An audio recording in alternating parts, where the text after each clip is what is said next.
Namaskar friend, welcome to Wildlife SSR. I am Soumyaranjan Rautare. Today बहुत गुरुत्वपूर्ण important topic discussion करने जाऊे।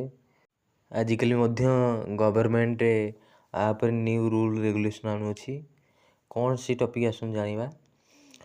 Cervical cancer साधारणतः cervical cancer female ठारे visual होता है, देखा दृश्यमान होता है एवं भेरी डेंजरियस मारात्मक कैंसर।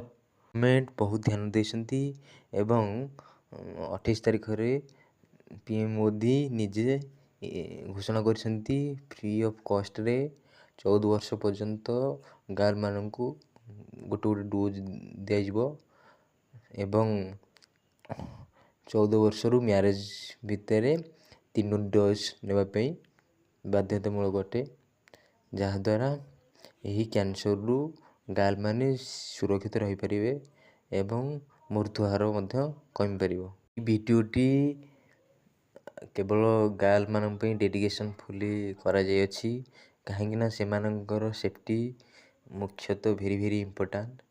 तेणु आगु आसन बढ़िया पूर्व आपण मैंने जदि वाइल्ड लाइफ एसएसआर चैनल को लाइक शेयर एंड सब्सक्राइब करना तेबे एबे ही ये सब करंतु एवं प्रचुर परिमाणर बहु परिमाणर शेयर मध्य करंतु, जहाद्वारा ये नूतन वीडियो सब आने भी आमको आग्रह सृष्टि हेबो एवं ये वीडियोटी एक न्यू प्लेलिस्ट रहिबो जोटा अदर इनफॉरमेशन प्लेलिस्ट रे ऐड हेकी रहिबो, जहाद्वारा मु पूर्व 5टा प्लेलिस्ट ऊपर डिस्कशन करिछि कौन कौन रखिबा। गोटे basic advance 9th 10th and other information, ये अदर इनफॉरमेशन ये वीडियोटी आपण को मिल पारिबो। तेणु आज टॉपिक आरंभ करिबा। आसन जानिबा आज भेरी इम्पोर्टाट टॉपिक उपरे नूतन जिनस सब जानिबा एवं किछि मध्य नूतन जिनस शिक्षा भी मिलिबो। आसन देखिबा what is cervical cancer. Cervical cancer कहले कौन बुझा, जहाँ ओडिया कह जाए जरायु कर्कट।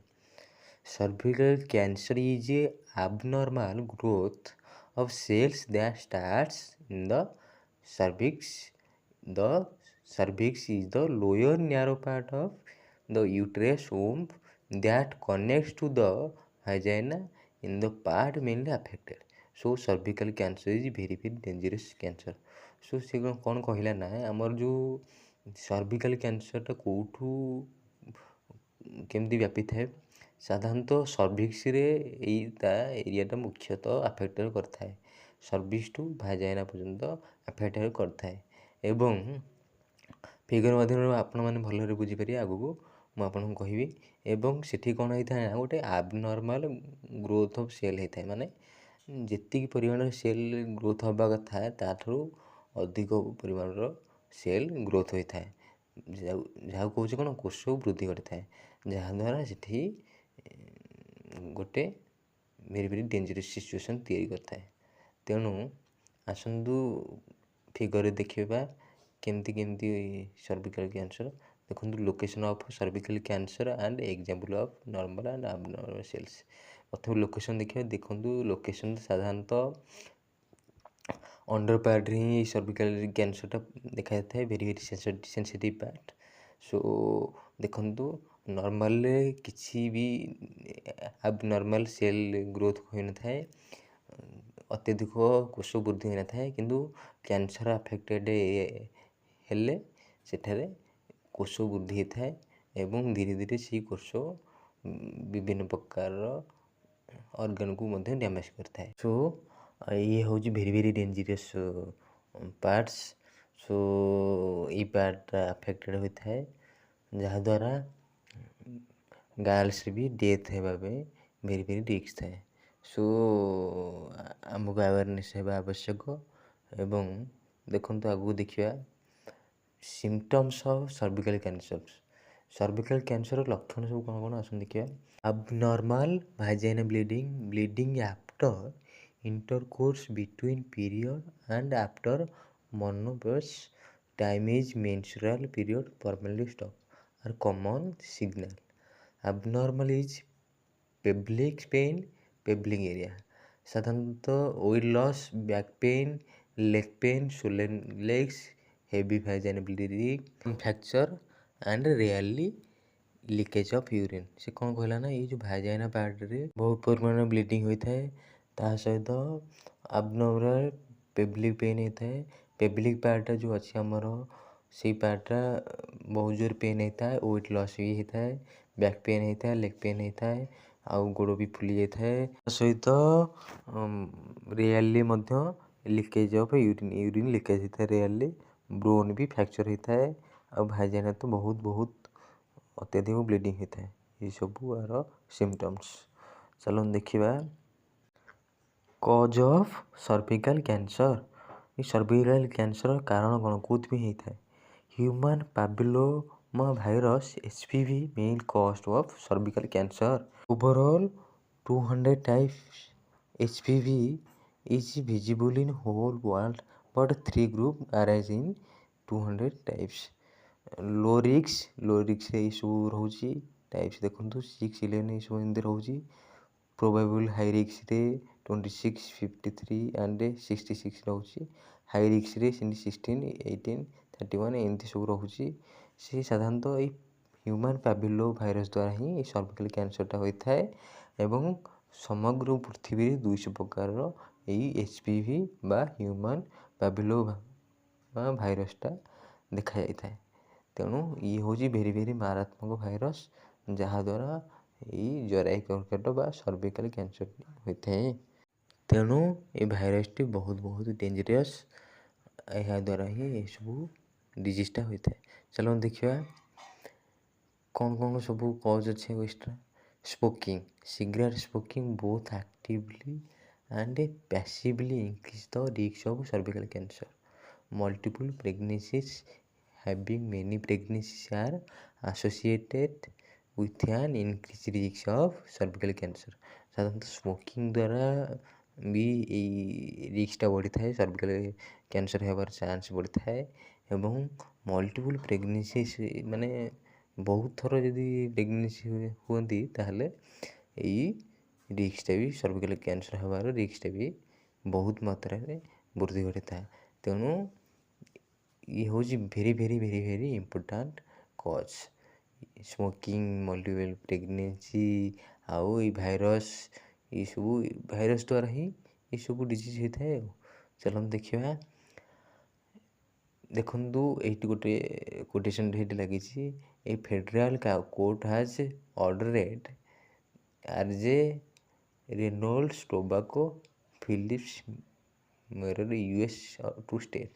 ମାନେ ୟୁଏସ୍ରେ ଗୋଟେ ସଚେତନ କ୍ୟାମ୍ପେନ୍ ହିଁ କ'ଣ ନା, smoking also causes reduce fertility, low birth weight in newborns and cancer of the cervix. ସାଧାରଣତଃ ଏଇ ସ୍ମୋକିଂ କରିବା ଦ୍ୱାରା ଆମର ହ୍ରାସ କରିଥାଏ ଜନନ ପ୍ରକ୍ରିୟାକୁ, ଯାହାକୁ ଫର୍ଟିଲିଟି ପ୍ରୋସେସ୍କୁ ଏବଂ ବାର୍ଥ ରେଟ୍କୁ ବି ହ୍ରାସ କରିଥାଏ। ଚାଲନ୍ତୁ ଦେଖିବା ପ୍ରିଭେନ୍ସନ୍ କ'ଣ ଅଛି, ନିବାରଣ କ'ଣ ଅଛି। Very important. ଆସନ୍ତୁ ଦେଖିବା ଭ୍ୟାକ୍ସିନେସନ୍। ପ୍ରଥମେ ହେଲା vaccination. HPV vaccine Gardasil 9 and Cervarix reduce in risk of cervical cancer. ସାଧାରଣତଃ ଏଇ ଭ୍ୟାକ୍ସିନ୍ HPV ଭ୍ୟାକ୍ସିନ୍ ଡିଫରେଣ୍ଟ ଟାଇପ୍ର ଅଛି। ଗୋଟେ ହେଲା ଗ୍ରାଡାସିଲ୍, ଆଉ ଗୋଟେ ହେଲା ଗ୍ରାଡାସିଲ୍ 9, ଆଉ ଗୋଟେ ହେଲା ସର୍ଭାକ୍ସିଲ୍। ଇଏ ହେଉଛି ଗୋଟେ ଭ୍ୟାକ୍ସିନ୍, ଯାହାଦ୍ୱାରା ଏଇ ଭ୍ୟାକ୍ସିନେସନ୍ ହେବା ଦ୍ୱାରା ଏଇ ରିସ୍କଟା କ୍ୟାନ୍ସର ହେବାର ରିସ୍କଟା ରିଡ୍ୟୁସ୍ ହେଇଥାଏ। ତା ସହିତ screening, mainly cervical cancer is identified easily through in this screening process. Screening ହେଉଛି ଗୋଟେ ପ୍ରୋସେସ୍ ଯାହାଦ୍ୱାରା ଏଇ ସର୍ଭିକାଲ୍ କ୍ୟାନ୍ସରଟା ଇଜିଲି ଆଇଡେଣ୍ଟିଫାଏ ହେଇପାରିବ। ଆସନ୍ତୁ ଦେଖିବା ବିସ୍ତୃତ ଭାବରେ ସେଇ ସ୍କ୍ରିନିଂ ପ୍ରୋସେସ୍ କେମିତି ହେଉଛି। ଦେଖନ୍ତୁ ଇଏ ହେଉଛି cervical cancer screening test vehicle, ଯେଉଁଟା ଏଇଠି ତାଇୱାନ କଣ୍ଟ୍ରିରେ ରହିଛି। ଏମିତି ରୋଡ଼ ସାଇଡ଼୍ରେ ଗୋଟେ ଭେହିକିଲ୍ ଥିବ, ସେଇ ଭେହିକିଲ୍ ହେଉଛି ସର୍ଭିକାଲ୍ ସ୍କ୍ରିନିଂ ଟେଷ୍ଟ ଭେହିକିଲ୍, ଯାହାଦ୍ୱାରା ଆ ମଧ୍ୟରେ ସର୍ଭିକାଲ୍ ସ୍କ୍ରିନିଂ ଟେଷ୍ଟଟା ଫ୍ରି ଅଫ୍ କଷ୍ଟରେ ହେଇପାରେ। ତେଣୁ ସାଧାରଣତଃ ଇଏ ହେଉଛି ଭେରି ଆୱାରନେସ୍ ପ୍ରୋଗ୍ରାମ୍। କାହିଁକିନା ଇଣ୍ଡିଆରେ ବହୁତ ଡେଥ୍ ହୋଇଥାଏ ଲାଜ ଯୋଗୁଁ। କାହିଁକିନା ଓପନଲି ଡକ୍ଟରଙ୍କୁ କେହି କହିନଥାନ୍ତି, ଯାହାଦ୍ୱାରା ବହୁତ ଡେଥ୍ ପରିମାଣ ରାପିଡ଼ଲି ଇନକ୍ରିଜ୍ ହୋଇଥାଏ। ଦେଖନ୍ତୁ ସର୍ଭିକାଲ୍ ସ୍କ୍ରିନିଂ ପ୍ରୋସେସ୍ କେମିତି involve clinical taking samples for cells from the cervix. ଯେଉଁ ସେନ୍ସିଟିଭ୍ ପାର୍ଟଟା ଅଛି ଫିମେଲଙ୍କର ରିପ୍ରଡକ୍ଟିଭ୍ ପାର୍ଟଟା, ସେଇ ରିପ୍ରଡକ୍ଟିଭ୍ ପାର୍ଟର ସର୍ଭିକ୍ସ ପାର୍ଟ ଗୋଟେ ହେଲା ସର୍ଭିକ୍ସ ପାର୍ଟ। ମୁଁ ଫିଗରରେ ଦେଖେଇଦେବି ଆଗକୁ କେଉଁଟା ସର୍ଭିକ୍ସ ପାର୍ଟ, କେଉଁଟା ୟୁଟ୍ରେସ୍, କେଉଁଟା ଭାଜାଇନା, ଏହି ପାର୍ଟରୁ ସାମ୍ପଲ୍ ନିଆଯାଇଥାଏ। ସେଠି ଦେଖନ୍ତୁ ଏଇ ଯେଉଁ ସାମ୍ପଲ୍ ନେବା ସମୟରେ ଦେଖନ୍ତୁ ଇଏ ହେଉଛି ନେଗେଟିଭ୍ ଭିଜୁଆଲ୍। ପ୍ରଥମଟା ହେଉଛି ନେଗେଟିଭ୍ ଭିଜୁଆଲ୍, ଯେଉଁଟା ଏସିଟିକ୍ ଏସିଡ଼୍ ଦ୍ୱାରା ଏଇଟା ନେଗେଟିଭ୍ ଭିଜୁଆଲ୍ ଭିଜିବୁଲ୍ ହେଉଛି, ମାନେ କିଛି ଏକ୍ସଟ୍ରା ସେଲ୍ ଭିଜିବୁଲ୍ ହେଉନାହିଁ। ଚାଲନ୍ତୁ ତାପରେ ଦେଖିବା ଯେଉଁଟା ପଜିଟିଭ୍ ଭିଜୁଆଲ୍ଟା ହେଇଠି ଦେଖନ୍ତୁ। ପଜିଟିଭ୍ ଭିଜୁଆଲ୍ରେ ସାଧାରଣତଃ ଏକ୍ସଟ୍ରା ସେଲ୍ ସବୁ ବାହାରେ ଦେଖାଯାଉଛି ଏସିଟିକ୍ ଏସିଡ଼୍ ଦ୍ୱାରା ୟୁଜେସ୍ ହେଇକି। ତେଣୁ ଏଇଠୁ ଆମେ ଆଇଡେଣ୍ଟିଫାଇ କରିପାରିବା ଯେ ସିଏ ସର୍ଭିକାଲ୍ କ୍ୟାନ୍ସର ଦ୍ୱାରା ଆଫେକ୍ଟେଡ଼୍ ହେବାକୁ ଯାଉଛନ୍ତି ବା ହେଇଛନ୍ତି। ତେଣୁ ଇଏ ହେଉଛି ଭେରି ଭେରି ଇମ୍ପୋର୍ଟାଣ୍ଟ ଟେଷ୍ଟିଂ। ଚାଲନ୍ତୁ ଦେଖିବା ପ୍ରୋଟେକ୍ସନ୍ ମେଟେରିଆଲ୍ ଆଉ nutrition maintain. Protection material condoms help protect against infection when used for vaginal, anal and oral sex. In this sensitive area, do not infected by HPV. Nutrition maintain. Always properly maintain in vitamin A, vitamin B12, vitamin C and vitamin E. So এই vitamin A, B12, C ଆଉ vitamin Eର deficiency କେବେ ନ ହେବା ଆବଶ୍ୟକ, ମାନେ ଶରୀରରେ କେବେ ହ୍ରାସ ଘଟିବା ଉଚିତ ନୁହେଁ। ଯାହାଦ୍ୱାରା ଶରୀରରେ ଯଦି ଭିଟାମିନ୍ ସବୁ ମେଣ୍ଟେନ୍ ହେଇକି ରହିବ, ଆଉ ଏଇ ଯେଉଁ ଚାରିଟା ଯାକ ପ୍ରିଭେନ୍ସନ୍ ଆମେ ଯଦି ନେଇପାରିବା, ତାହେଲେ ଏଇ ସର୍ଭିକାଲ୍ କ୍ୟାନ୍ସରରୁ ଆମେ ନିଜକୁ ସୁରକ୍ଷିତ ରଖିପାରିବା। ଚାଲନ୍ତୁ ଦେଖିବା types of cervical cancer. Mainly 4 stages। କ'ଣ କ'ଣ ଆସନ୍ତୁ ଦେଖିବା। Stage 1 cancer is contained to the cervix.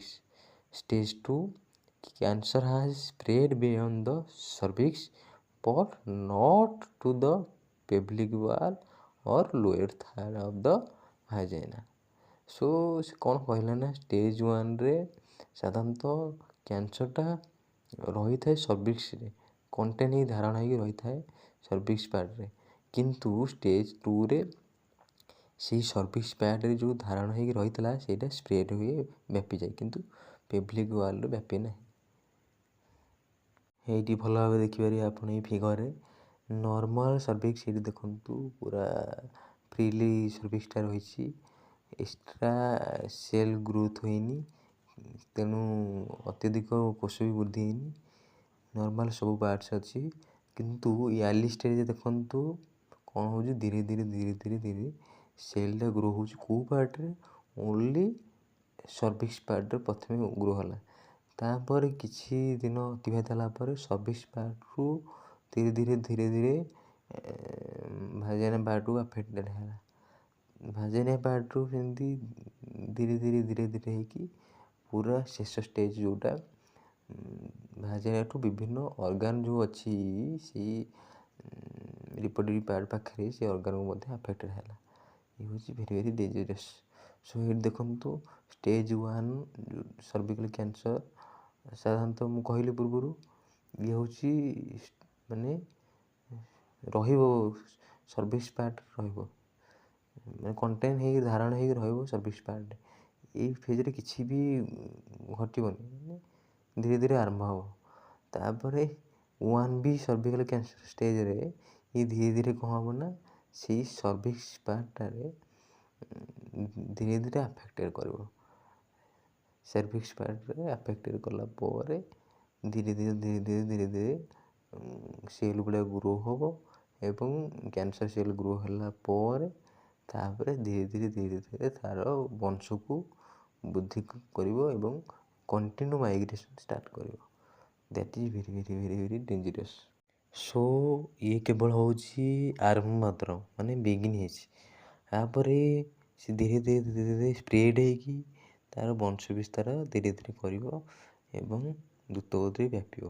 ଚାଲନ୍ତୁ ଦେଖିବା ଆହୁରି ଭଲ ଭାବରେ ଦେଖନ୍ତୁ 2A ସର୍ଭିକାଲ କ୍ୟାନ୍ସରରେ ଇଏ କ'ଣ ହେଉଛି ନା ସେ ସେ ପାର୍ଟରୁ ଧୀରେ ଧୀରେ କ୍ୟାନ୍ସରଟା ସ୍ପ୍ରେଡ୍ ହେଉଛି କୁଆଡ଼େ, ଭାଜାଇନାର ଥାର୍ଡ଼ ପାର୍ଟକୁ ସ୍ପ୍ରେଡ୍ ହେଉଛି, ଯେଉଁଠି ମାନେ ସର୍ଭିକ୍ସର ଏଣ୍ଡ ଆଉ ଭାଜାଇନାର ବିଗିନ୍ ହେଇଛି ସେଇ ପାର୍ଟକୁ ଇଏ ଧୀରେ ଧୀରେ ସ୍ପ୍ରେଡ୍ କରୁଛି, ଯାହାଦ୍ୱାରା ଇଏ ମଧ୍ୟ ଆହୁରି ଦ୍ରୁତ ଗତିରେ ବଢ଼ୁଛି। ଦେଖନ୍ତୁ cancer has grow into the cervix part and vaginal part. So ଏଇ ଭାଜାଇନାଲ ପାର୍ଟରେ ଧୀରେ ଧୀରେ ଆହୁରି ସ୍ପ୍ରେଡ୍ କରିକି ସେ ତା କୋଷକୁ ରାପିଡ଼ଲି ଇନକ୍ରିଜ୍ କରୁଛି ଏବଂ ଅର୍ଗାନ ପାଖକୁ ସ୍ପ୍ରେଡ୍ ହେବା ପାଇଁ ଟ୍ରାଏ କରୁଛି, ଅର୍ଗାନକୁ ବିଭିନ୍ନ ପ୍ରକାର ଅର୍ଗାନକୁ ଡ୍ୟାମେଜ୍ କରିବା ପାଇଁ ଟ୍ରାଏ କରୁଛି। ସୋ ଇଏ ହେଉଛି ଭେରି ଡେଞ୍ଜରିୟସ୍ ଷ୍ଟେଜ୍, ଆଠୁ ରିକଭରି ହେବାଟା ବହୁତ ମୁସ୍କିଲ। ସୋ ଚାଲନ୍ତୁ ଦେଖିବା Stage 3 cancer has spread to the lower third of the vagina and pelvic wall। ଏଇ କ'ଣ ହେବ ନା Stage 3ରେ କ୍ୟାନ୍ସର has spread କୁଆଡ଼େ ବ୍ୟାପିବ, ଲୋୟର ଥାର୍ଡ଼ ହେବ ଭାଜାଇନାର ଥାର୍ଡ଼ ପାର୍ଟରେ ବ୍ୟାପିଯିବ ଏବଂ ପେଲ୍ଭିକ୍ ୱାଲ୍କୁ ମଧ୍ୟ ବ୍ୟାପିବ। ଆଉ Stage 4ରେ cancer has spread to nearby organ and other part of the body। So Stage 4ଟା ହେଉଛି very dangerous, not recoverable stage, only mortality rate very highly increase। so in this stage organ ଗୁଡ଼ିକୁ ଧୀରେ ଧୀରେ damage କରିବ। ଚାଲନ୍ତୁ ଦେଖିବା details figure ମାଧ୍ୟମରେ, ଯେମିତି ପୂର୍ବରୁ ଆମେ ଫିଗର ମାଧ୍ୟମରେ ଦେଖୁଥିଲେ ଗୋଟେ Stage 3ରେ 3B ଦେଖିବା। ଦେଖନ୍ତୁ 3Bରେ କ'ଣ ହେଉଛି, ଧୀରେ ଧୀରେ ଇଏ କ'ଣ କରିଛି ନା ଡ୍ୟାମେଜ୍ କରିଛି, ଆଫେକ୍ଟରେ ହେଇଛି ଭଜାଇନାର ଥାର୍ଡ଼ ପାର୍ଟ, ଯେଉଁଟାକୁ ମାନେ ସର୍ଭିକ୍ସର ଏଣ୍ଡ ପାର୍ଟ ଆଉ ଭଜାଇନାର ଥାର୍ଡ଼ ପାର୍ଟରେ ଆଫେକ୍ଟେଡ଼ ହେଇଛି ଏବଂ ତା ସହିତ ଇଏ କ'ଣ କହୁଛି ନା ପାଭ୍ଲିକ୍ର ଯେଉଁ ପାର୍ଟସ୍ ଅଛି ପାଭ୍ଲିକ୍ ପାର୍ଟକୁ ମଧ୍ୟ ଆଫେକ୍ଟେଡ଼ କରିଛି। ତା ସହିତ 4A ଦେଖନ୍ତୁ ଧୀରେ ଧୀରେ ଇଏ କ'ଣ ହେଉଛି, ଅର୍ଗାନ ଆଡ଼ିକି ଯାଉଛି, ଗ୍ରୋ କରୁଛି ଅର୍ଗାନକୁ ଆଫେକ୍ଟ କରିବା ପାଇଁ। ଦେଖନ୍ତୁ ତା ନିୟରେଷ୍ଟ ଅର୍ଗାନ ସବୁ ଅଛି, ଯେଉଁ ରିପ୍ରଡକ୍ଟିଭ୍ ଅର୍ଗାନ ତା ସହିତ ତା ନିୟରେଷ୍ଟ ଯେଉଁ ଅର୍ଗାନ ଅଛି, ଦେଖନ୍ତୁ ସ୍ପାଇନାଲ୍ କର୍ଡ଼ ହେଉ କି ପେଲ୍ଭିକ୍ ତ ଆଟାକ୍ କଲା ପରେ ସ୍ପାଇନାଲ୍ କର୍ଡ଼ ଅଛି, ଆଉ ଇଣ୍ଟରନାଲ୍ ଅର୍ଗାନ ସବୁ ଅଛି, ତାକୁ ମଧ୍ୟ ଆଫେକ୍ଟ କରିଥାଏ। ସୋ ଏଇଟା ହେଉଛି ଭେରି ଡେଞ୍ଜରିୟସ୍। ସେଇଠୁ ଆଫେକ୍ଟ କଲା ପରେ ଲଙ୍ଗସ୍ ଅଛି, ସ୍ମଲ୍ ଇଣ୍ଟେଷ୍ଟାଇନ୍, ଲାର୍ଜ ଇଣ୍ଟେଷ୍ଟାଇନ୍, ଏଇସବୁ ଧୀରେ ଧୀରେ ଆଉ ଲିଭର, ଫୁସ୍ଫୁସ୍ ଏସବୁ ଅଛି, ଯାହାକୁ ଧୀରେ ଧୀରେ ମଧ୍ୟ ଏଇ ଲଙ୍ଗସକୁ ମଧ୍ୟ ଆଫେକ୍ଟେଡ଼ କରିପାରେ। ତେଣୁ ଇଏ ହେଉଛି 4th ଷ୍ଟେଜ୍ ଆଉ ଭେରି ଜଟିଳ, ବହୁତ ଜଟିଳ ଏବଂ ଡେଞ୍ଜରିୟସ୍ ବିପଦଜନକ ସ୍ତର, ଯାହାଠାରୁ ରିକଭରି ହେବା, ସୁସ୍ଥ ହେବା ବହୁତ ମୁସ୍କିଲ ଅଟେ। ତେଣୁ ଆସନ୍ତୁ ଦେଖିବା ଆହୁରି କିଛି ନୂତନ ଜିନିଷ। ଦେଖନ୍ତୁ ଏଇ ଯେଉଁ ସର୍ଭିକାଲ କ୍ୟାନ୍ସରର ମଧ୍ୟ ଟ୍ରିଟମେଣ୍ଟ ଅଛି, କ'ଣ ଚିକିତ୍ସା ପ୍ରକ୍ରିୟା ଦେଖନ୍ତୁ। Treatment process mainly 2 process, early stage surgery, cone biopsy, hysterotomy is the primary treatment। advanced stage a combination of radiation therapy and chemotherapy। ସାଧାରଣତଃ ଯେଉଁ ଟ୍ରିଟମେଣ୍ଟ ପ୍ରୋସେସ୍ ଅଛି, ଚିକିତ୍ସା ପ୍ରକ୍ରିୟା ସବୁ ଅଛି, କ'ଣ ଏୟାରଲି ଷ୍ଟେଜ୍ରେ କୋନ୍ ବାୟୋପ୍ସି ହୋଇଥାଏ ସର୍ଜରୀ ଆକାରରେ, ଆଉ ସର୍ଜରୀ କ'ଣ ହୋଇଥାଏ ହାଇଷ୍ଟେରୋଟୋମି, ଏ ଦୁଇଟାକୁ ହୋଇଥାଏ। ତା ସହିତ ଆଉ ଆଡ଼ଭାନ୍ସ ଷ୍ଟେଜ୍ରେ କ'ଣ ହୋଇଥାଏ, ଆଡ଼ଭାନ୍ସ ଷ୍ଟେଜ୍ରେ ସାଧାରଣତଃ ରେଡ଼ିଏସନ୍ ଥେରାପି ହେଇଥାଏ ଆଉ କେମୋଥେରାପି ହେଇଥାଏ, ଏଇ ଦୁଇଟାକ ପ୍ରକ୍ରିୟାରେ ଆଡ଼ଭାନ୍ସ ଷ୍ଟେଜ୍ରେ ହେଇଥାଏ। ତେଣୁ ଇଏ ହେଉଛି ଟ୍ରିଟମେଣ୍ଟ ପ୍ରୋସେସ୍। ସାଧାରଣତଃ ଏଇ ଆର୍ଲି ଷ୍ଟେଜ୍ରେ କ'ଣ ହେଇଥାଏ ନା ଦୁଇଟା ଆମେ ଜାଣିଲେ ପ୍ରକ୍ରିୟା ହେଇଥାଏ, ଯାହାଦ୍ୱାରା ଏଇ ଆର୍ଲି ଷ୍ଟେଜ୍ରେ ଭଲ ହେଇପାରିବେ। ଦେଖନ୍ତୁ ଟ୍ରାକିଓଟୋମିରେ କ'ଣ ହୋଇଥାଏ, ରିମୁଭ୍ ଦ ସର୍ଭିକ୍ସ ପାର୍ଟରେ ଯେଉଁ ଏକ୍ସଟ୍ରା ସେଲ୍ ଏରା ଯେଉଁ କ୍ୟାନ୍ସର ସେଲ୍ ଏରା ଗ୍ରୋ କରୁଥିବ ସର୍ଭିକ୍ସ ପାର୍ଟରେ, ସେଇ ସର୍ଭିକ୍ସ ପାର୍ଟରେ କ'ଣ ହେଇଥିବ ନା ତାକୁ ରିମୁଭ୍ କରାହେବ ଧୀରେ ଧୀରେ। ତା ସହିତ ଆଡ଼ଭାନ୍ସ ଷ୍ଟେଜ୍ରେ ହେଇଠି ଦେଖନ୍ତୁ, ଆଡ଼ଭାନ୍ସ ଷ୍ଟେଜ୍ରେ କ'ଣ ହେବ ନା ଏଇ ଯେଉଁ କେମୋଥେରାପି ଦିଆଯାଇଥାଏ। ଆଡ଼ଭାନ୍ସ ଷ୍ଟେଜ୍ରେ ସାଧାରଣତଃ ମୁଖ୍ୟ ପ୍ରାୟୋରିଟି କାହାକୁ ଦିଆଯାଇଥାଏ? କ୍ରିପ୍ଟୋଥେରାପି ଆଉ କେମୋଥେରାପି, ଏଇ ଦୁଇଟାକୁ ଭେରି ଭେରି ମେନ୍ ପ୍ରାୟୋରିଟି ଦିଆଯାଇଥାଏ, ଯାହାଦ୍ୱାରା ସେଇ ସର୍ଭିକାଲ୍ କ୍ୟାନ୍ସରରୁ ଆପଣମାନେ ମଧ୍ୟ ରିଲିଫ୍ ହେଇପାରିବେ ଯେଉଁମାନେ ଆଫେକ୍ଟେଡ଼୍ ହେଇଥାଏ।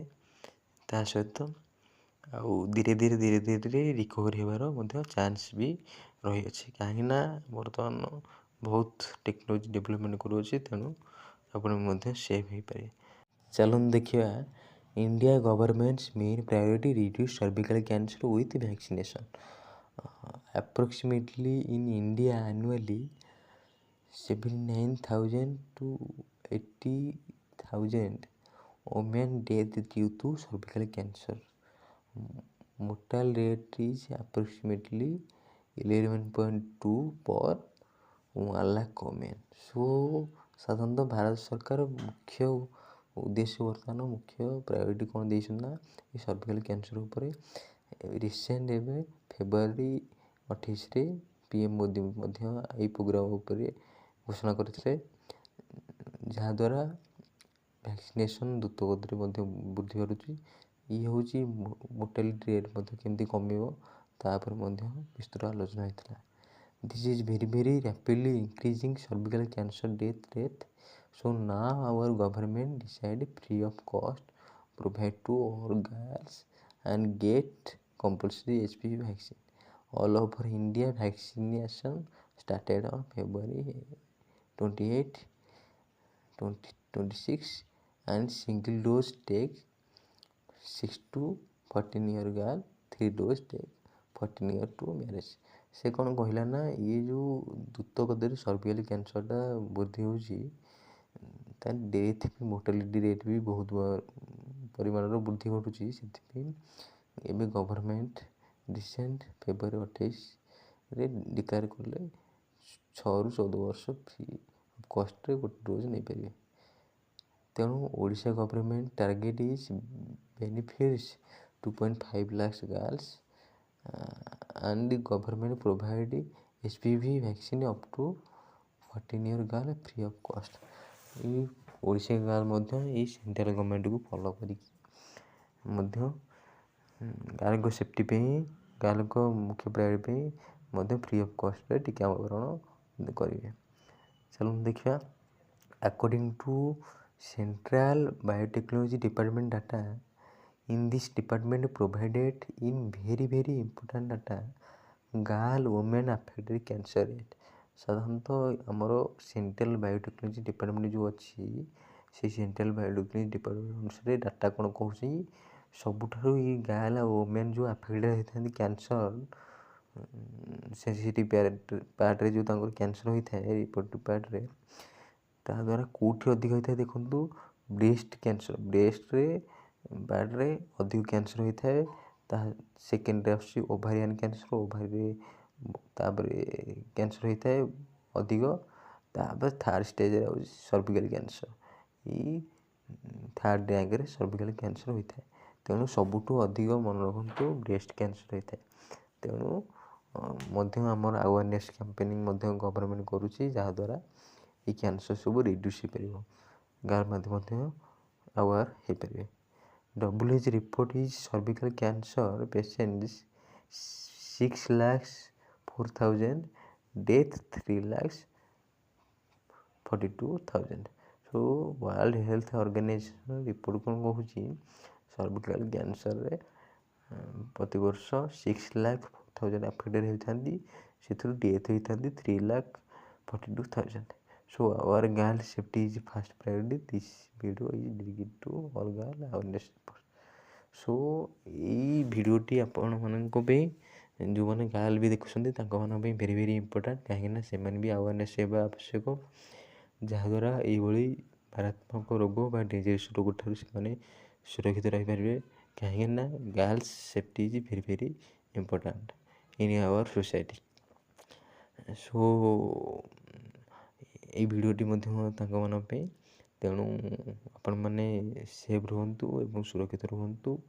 ଏବଂ ଆଜିର ଏଇ ସେକ୍ସନ୍ରେ ଆମେମାନେ ବିଭିନ୍ନ ପ୍ରକାର ଡିଟେଲ୍ସ ଡିସ୍କସନ୍ କଲେ କେମିତି ସର୍ଭିକାଲ୍ କ୍ୟାନ୍ସର୍ଟା ହେଉଛି, କ'ଣ କ'ଣ ତା'ର ଷ୍ଟେଜେସ୍ ଅଛି, କ'ଣ କ'ଣ ଟ୍ରିଟମେଣ୍ଟ ପ୍ରୋସେସ୍ ଅଛି, ଚିକିତ୍ସା ପଦ୍ଧତି କ'ଣ କ'ଣ ଅଛି, ବେସିକ୍ ପ୍ରୋସେସ୍ କ'ଣ, ଆଡ଼ଭାନ୍ସ ପ୍ରୋସେସ୍ କ'ଣ, ତା ସହିତ ସର୍ଭିକାଲ୍ କ୍ୟାନ୍ସର୍ ଟାଇପ୍ସ କେତେ ପ୍ରକାର ଅଛି, ବିଶ୍ୱରେ ହୋଲ୍ ୱାର୍ଲଡ଼ରେ କେତେ ପ୍ରକାର ଅଛି, ତା ବିଷୟରେ ଡିଟେଲ୍ସ ପଢ଼ିଲେ କ'ଣ କ'ଣ ଟାଇପ୍ସ ତା'ର ଅଛି, ଆଉ ମଧ୍ୟ ପଢ଼ିଲେ କ'ଣ ପ୍ରିଭେନ୍ସନ୍ କେମିତି କରିପାରିବା।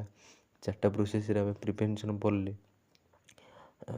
ସେଇ 4ଟା ପ୍ରୋସେସ୍ରେ ସ୍କାନିଂ କରି ଜାଣିପାରିବା। ସ୍କାନିଂ କରି କେମିତି ତାଇୱାନରେ କେମିତି ଜାଣୁଛନ୍ତି, ସେଇଭଳି ମଧ୍ୟ ରାପିଡ଼ଲି ମଧ୍ୟ ଏଇ ପ୍ରୋସେସ୍ଟା ଦେଶରେ ଗ୍ରୋ କରୁଛି। ତେଣୁ ଏହି ଡିଜିଜ୍କୁ ଗଭର୍ଣ୍ଣମେଣ୍ଟ ଗୋଟେ ଆୱାରନେସ୍ ପ୍ରୋଗ୍ରାମ୍ ମାଧ୍ୟମରେ ମଧ୍ୟ ସବୁ ଗାଁକୁ ଆୱାର କରୁଛି, ଯାହାଦ୍ୱାରା ଏହି ରୋଗର ପରିମାଣ ରିଡ୍ୟୁସ୍ ହୋଇପାରିବ ଏବଂ ଏହି ମାରାତ୍ମକ କ୍ୟାନ୍ସର୍ ଠାରୁ ସମସ୍ତେ ସୁରକ୍ଷିତ ରହିପାରିବେ।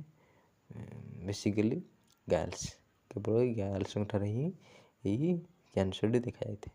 ସୋ ସେ ୱାର୍ଲଡ଼ ହେଲ୍ଥ ଅର୍ଗାନାଇଜେସନ୍ ମଧ୍ୟ ବିଭିନ୍ନ ପ୍ରକାର ଗାଇଡ଼ଲାଇନ୍ସ ମଧ୍ୟ ଆଣିଛି, କେମିତି ଗୋଟେ ଗାର୍ଲ କ୍ୟାନ୍ସର୍ ମୁକ୍ତ ହେଇପାରିବେ, କେମିତି ନିଜେ ପ୍ରପର୍ ମେଣ୍ଟେନ୍ ରହିକି ଆଉ ଆଭଏଡ଼୍ କରିକି ବିଭିନ୍ନ ଇଗ୍ନୋର କରିକି ଯାହାଦ୍ୱାରା ଆଫେକ୍ଟ ହେବାର ସମ୍ଭାବନା ଅଛି, ସେଇ ସିଚୁଏସନ୍କୁ ଆଭଏଡ଼୍ କରିକି କେମିତି ସୁରକ୍ଷିତ ରହିପାରିବେ ତା ଉପରେ ମଧ୍ୟ ଗାଇଡ଼ଲାଇନ୍ସ ଆଣିଅଛି, ଯାହାଦ୍ୱାରା ଆମ ଗାଁ ମଧ୍ୟ ସୁରକ୍ଷିତ ରହିପାରିବେ। ତେଣୁ ଆଜିର ସେସନ୍ ଏଇଠି ରଖିବା ପାଇଁ ପୂର୍ବରୁ ଆଉ ମଧ୍ୟ କିଛି ଇମ୍ପୋର୍ଟାଣ୍ଟ ବିଷୟବସ୍ତୁ ଉପରେ ଜାଣିବା। ଆଗକୁ ମଧ୍ୟ ଆମେ ଏମିତି ଅନେକ ଟିଚିଂ ଫୁଲ୍ କଣ୍ଟେଣ୍ଟ ଆଣିବା, ଯାହାଦ୍ୱାରା ଆପଣମାନଙ୍କୁ ମଧ୍ୟ ବିଭିନ୍ନ ପ୍ରକାର ନୂତନ ଇନଫର୍ମେସନ୍ ଆପଣ ପାଇପାରିବେ। ଏବଂ ଏହି ଅଦର ଇନଫର୍ମେସନ୍ରେ ସାଧାରଣତଃ ନ୍ୟୁ କଣ୍ଟେଣ୍ଟ ରହିବ ଏବଂ ନ୍ୟୁ ଡେଭଲପମେଣ୍ଟ ଉପରେ ରହିବ, ବାୟୋଲୋଜିକାଲ୍ ଡେଭଲପମେଣ୍ଟ ଉପରେ। ଏବଂ କେଉଁ ପର୍ସନ୍ ମାନେ କେଉଁ ସାଇଣ୍ଟିଷ୍ଟ ମାନେ ବାୟୋଲୋଜିରେ ବିଭିନ୍ନ ପ୍ରକାର ପ୍ରାଇଜ୍ ପାଇଲେ ତା ଉପରେ ମଧ୍ୟ ଭିଡ଼ିଓ ବି ଆସିବ। ଏବଂ ଆଉ ଅନେକ ଏମିତି ନ୍ୟୁ ଡିସ୍କଭରି ଉପରେ ମଧ୍ୟ ଭିଡ଼ିଓ ଆସିବ।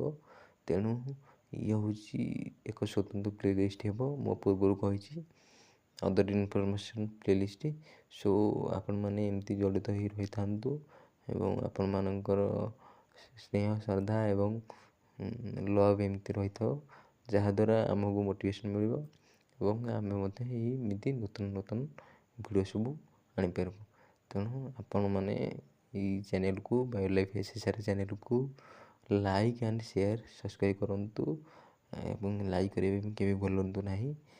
ଆପଣଙ୍କ ଲାଇକ୍ ହିଁ ଆମମାନଙ୍କୁ ମୋଟିଭେସନ୍ ମିଳିଥାଏ ଏବଂ ଆପଣ ମଧ୍ୟ ସେୟାର କରନ୍ତୁ, ଯାହାଦ୍ୱାରା ଆପଣ ନିଜେ ସଚେତିତ ହୋଇପାରିବେ ଏବଂ ଅଲ୍ ଗାର୍ଲଙ୍କୁ ମଧ୍ୟ ଆପଣମାନେ ସଚେତନ କରିପାରିବେ, ଯାହାଦ୍ୱାରା ଇଏ ହେଉଛି ଗୋଟେ ସ୍ୱତନ୍ତ୍ର ଡେଡ଼ିକେସନ୍ ଫୁଲ୍ ଭିଡ଼ିଓ ଗାର୍ଲମାନଙ୍କ ପାଇଁ, ଯାହାଦ୍ୱାରା ସେମାନେ ସେଫ୍ଲି ବଞ୍ଚିପାରିବେ, ସେଫ୍ଲି ରହିପାରିବେ ଏଇ ଆର୍ଥରେ ଏବଂ ଯେମିତି ତାଙ୍କ କିଛି ଡିଜିଜ୍ ନ ହୁଏ, ମାନେ ଡିଜିଜ୍ ଯେମିତି ନ ହେବ ସେଥିପ୍ରତି ସେମାନେ ଧ୍ୟାନ ଦେବା ଉଚିତ ଏବଂ ସେମାନେ ବି ଆୱାରନେସ୍ ହେବା ଜରୁରୀ।